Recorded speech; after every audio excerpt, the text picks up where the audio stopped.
आत्मकल्याण के लिए मन, वचन और कर्म से जिस ज्ञान का पालन किया जाता है वह सत्य है। प्रत्येक जीवात्मा शाश्वत सत्य स्वरूप है। यह अजन्मी, अविनाशी और निर्विकारी है। आत्मज्ञान की प्राप्ति ही मोक्ष की प्राप्ति है।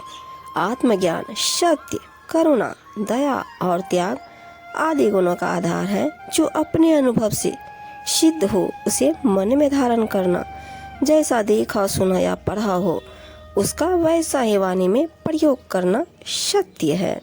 कबीर साहब जी कहते हैं, कंचन केवल हरि भजन, दूजा कांच कथीर, झूठा आल जंजाल तजी, पकड़ा सांच कबीर। इस संसार में स्वर्ण के समान तो केवल अंतर्यामी परमात्मा का ध्यान भजन ही है और बाकी सब कांच के समान निरर्थक है।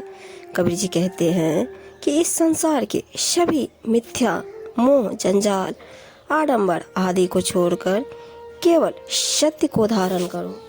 कबीर, सांच बराबर तप नहीं, झूठ बराबर पाप, जाके हृदय सांच है, ताके हृदय आप। इस संसार में सत्य का पालन करने के समान दूसरी कोई तप साधना नहीं है और झूठ के समान कोई पाप नहीं है।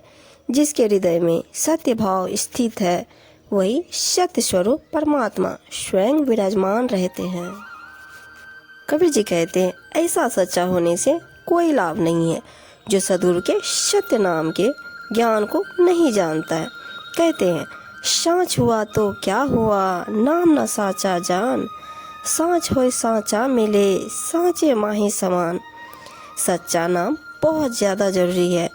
अगर सच्चा नाम नहीं है तो कुछ भी नहीं है।